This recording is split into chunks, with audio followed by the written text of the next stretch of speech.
Кытайдын коронавирус чыккан Ухань шаарында Кыргызстандын 15 жараны бар. Алардын 14 студенттер жана бирөө жеке ишкер. Бул тууралуу Тышкы иштер министринин орун басары Нуран Ниязалиев өкмөттүн 27 январындагы жыйынында билдирди. Анын айтымында аталган шаарда жалпы жонунан 50 кыргызстандык болгон. Каникулга байланыштуу алардын көпчүлүгү Кыргызстанга кайтып келишкен же Кытайдын башка шаарларына чыгып кетишкен. Министрлик азыркы тапта Уханьда жашап жаткан кыргызстандыктар менен тез-тез байланышууда.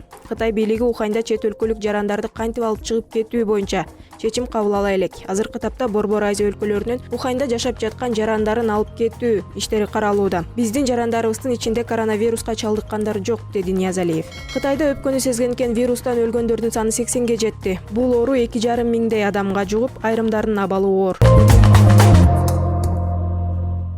Бишкектеги кафелердин биринде Октябрь райондук ички иштер башкармалыгынын кызматкери жаранга карай ок чыгарган. Бул тууралуу Улуттук коопсуздук мамлекеттик кызматынан билдиришти. Маалыматка караганда окуя 2019-жылдын 22-декабрында болгон. Ок атуу фактысы боюнча кылмыш иши козголду. 22-декабрда болжол менен саат 4 чамасында Октябрь райондук ички иштер башкармалыгынын криминалдык милиция кызматынын 2 кызматкери жана жай-жаран мас абалында жүрүшкөн. Кызматкер жаран тарапты көздөй Макаров үлгүсүндөгү табелдик тапанчасынан ок чыгарган. Ага бий баштык беренеси боюнча айып тагылып, 2 айга үй камагына алуу чечими чыгарылган.